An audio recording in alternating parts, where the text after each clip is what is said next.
నల్లని కన్నులతో సొగసైన చూపులు ఇలా మాతృవాత్సల్యంతో అందరి వంక చూస్తూ లక్ష్మీదేవి పాలసముద్రంలోంచి ఆవిర్భవించింది.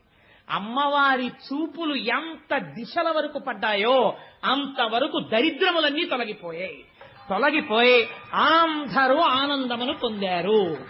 లక్ష్మీదేవి జన్మించింది. ఆనాడు పాలసముద్రం దగ్గర ఉత్సవం జరిగినట్టు జరుగుతోంది. నేను ఇక్కడ నమ్మి ఒక మాట చెప్తున్నాను.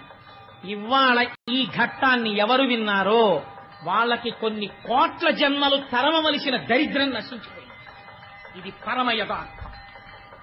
అందుకని ఆ తల్లి